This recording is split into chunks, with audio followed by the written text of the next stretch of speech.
అవన్నీ జరుగును. మనం ప్రార్థనలో ఏ ముచ్చట ఏ యొక్క అంశాన్ని అయితే మనం ఎత్తిపడి ప్రార్థన చేస్తామో, ఎవరి కొరకైతే ప్రార్థన చేస్తామో అవన్నీ కూడా ఇవి జరుగును అనే మాటకు ఆమేన్ అంటాం. హల్లెలూయా.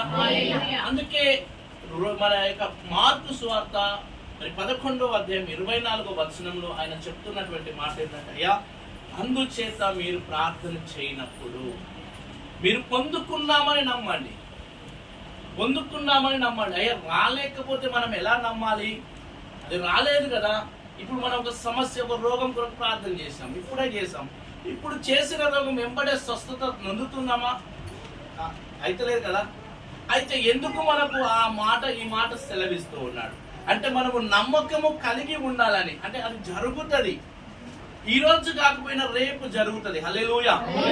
అందుకు చెప్తున్నాడు ఈ మాట. మనం ఈ రోజు కాకుండా రేపు జరుగుతుంది, రేపు కాకుండా ఎల్లుండి జరుగుతుంది. ఆలస్యము చేసే దేవుడు గాని అన్యాయము చేసే దేవుడు కాదు. అందుకు ఈ మాట మనకు చెప్తూ ఉన్నాడు. అయ్యా అందుచేత మీరు ఎప్పుడు ప్రార్థన చేసినా ఇవి పొందుకున్నాము. హల్లెలూయా.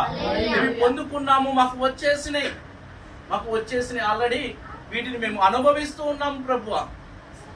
ఈరోజు అనుభవిస్తున్నాం. ఒక సమస్య కొరకు, అప్పుల బాధ కొరకు ప్రార్థన చేశాం.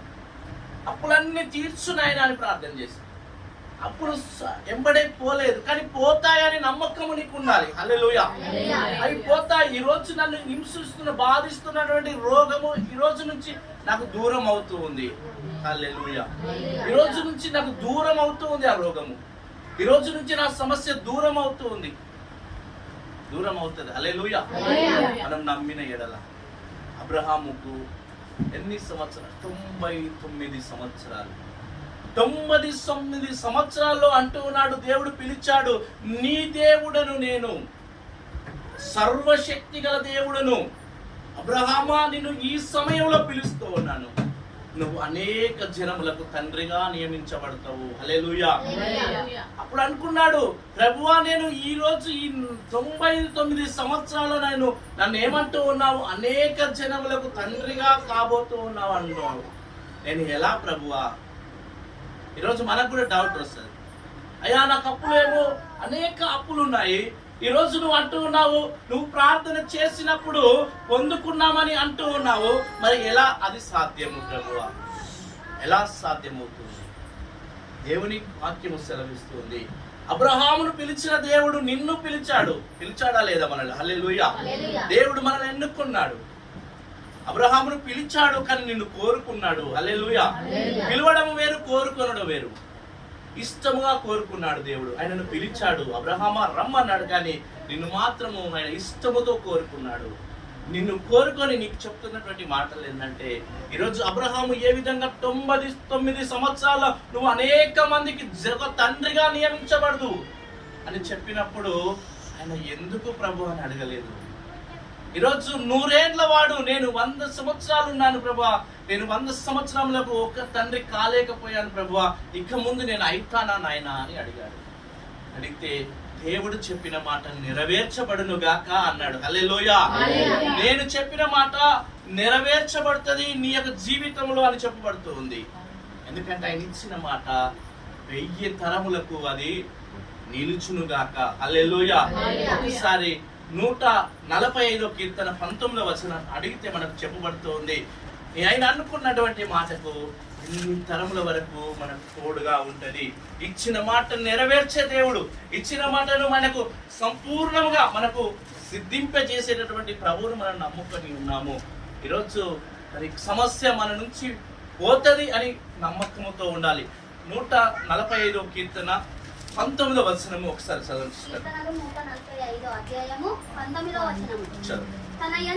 తన యందు భయభక్తులు గల వారి కోరిక ఆయన నెరవేర్చును. హల్లెలూయా. దేవుడు తన యందు భయభక్తులు గల వారి కోరికను దేవుడు నెరవేర్చును అని చెప్తున్నాడు. ఎవరైతే భయభక్తులు గల వారి దేవునిలో ఉంటామో వారి కోరికను తప్పకుండా దేవుడు నెరవేరుస్తారంట. హల్లెలూయా. ఈరోజు ఆ నెరవేర్చేటటువంటి గుంపులో మనం ఉండాలి. హల్లెలూయా. భయభక్తులు కలిగినటువంటి గుంపులో మనం ఉండాలి. మనం ఎలా గుంపులో ఉండొద్దు? సిద్ధపాటు లేని, నూనెను సిద్ధము చేసుకోలేనటువంటి మరి వారికి ముందున్నటువంటి చూపును ఎరగలేనటువంటి వారి గుంపులో మనం ఉండకూడదు. హల్లెలూయా. ఈరోజు మన జీవితాలలో కొన్నిసార్లు సిద్ధపాటు లేకుండా ఉంటాం. ప్రార్థన అంశంకి వచ్చేసరికి ప్రార్థన అడావుడిలో ఉంటాం. ప్రార్థన అడావుడిగా చేసేసి వెళ్ళిపోతూ ఉంటాం. కానీ ఆ ప్రార్థన అంశము మనకు అది అర్థం కాదు. ఈరోజు దేవుడు అంటూ ఉన్నాడు, అబ్రహామును ఎన్నుకున్నాను, ఆయన భయభక్తులు కలిగి ఉన్నాడు, ఆయన కోరికను నేను సిద్ధింపజేశాను, నెరవేర్చాను. ఈరోజు ఇక్కడ ఉన్నటువంటి మనందరి కోరిక కూడా దేవుడు నెరవేర్చును గాక. హల్లెలూయా. మనందరి కోరికను నెరవేర్చును గాక దేవుడు. అందుకే దేవునితో మరి ఈరోజు నీతో నాతో మాట్లాడుతూ ఉన్నాడు ప్రభు.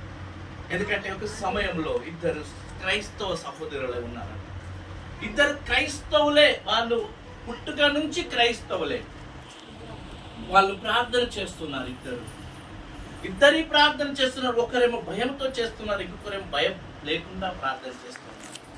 ఆమె పుట్టినది మొదలుకొని ఎప్పుడు కూడా ప్రార్థన చేస్తూ ఉంది. ప్రతిదీ దేవుని నామములో పొందుకుంటూ ఉంది.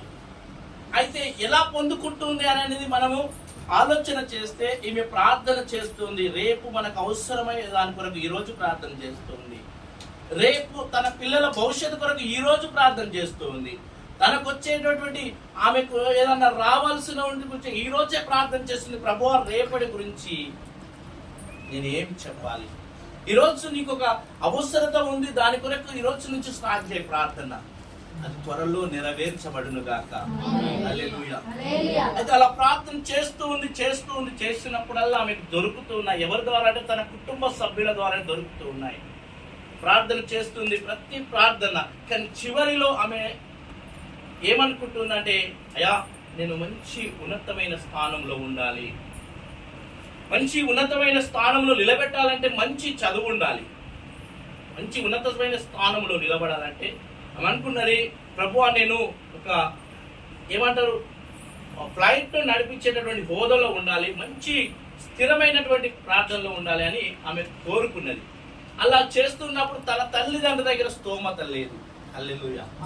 చదివించే స్తోమత లేదు, అక్కడ చేర్పించేటటువంటి స్తోమత లేదు, మనలాంటి వారు అనుకోండి.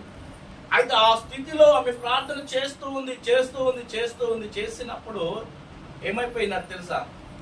ఒకరోజు పట్టిగా ప్రార్థన చేస్తూ ఉన్నప్పుడు ఎందుకో తెలియదు కానీ వీళ్ళు చేసింది ఏదీ లేదు అక్కడ. కానీ అక్కడ నుంచి లెటర్ వచ్చిందట, అమ్మా, నీకు కావలసినటువంటి జాబ్ నా దగ్గర దొరుకును అని. హల్లెలూయా. చూడండి, ఆమె గొప్ప ప్రార్థనను బట్టి ఆమె పొందుకున్నది. దేవుని యందు ఎప్పుడు అడుగుతుంది, ఆమె ప్రార్థనతోనే అడుగుతుంది, ఇంకా దేనితో అడుగుతలేదు. ఈ మన జీవితంలో కూడా ప్రార్థన ద్వారానే.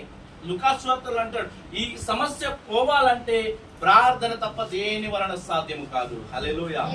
ఈరోజు ఆ ప్రార్థన వలన సాధ్యం అవుతుంది, దేని వలన సాధ్యము కాదు. నువ్వు చేసే 2-3 మాటలతో దేవుడు ఆమేన్ అన్నావు అనుకో చాలు. ఆ సమస్యను బట్టి నువ్వు ఆమేన్ అంటే చాలు, దేవుడు కార్యాన్ని త్వరగా ఆయన సిద్ధింపజేస్తాడు, సఫలము చేస్తాడు, ఆ కోరికలను నెరవేర్స్తాడు. హల్లెలూయా. ప్రభువా, ఈరోజు మా జీవితాలలో ప్రభువా, నువ్వు చేసిన మేలులు చాలు నాయన అని ఎవరము కూడా అనము. అంటామా? ఇక్కడికి స్టాప్ చేసి తండ్రి నాకు ఇచ్చిన మేలులని.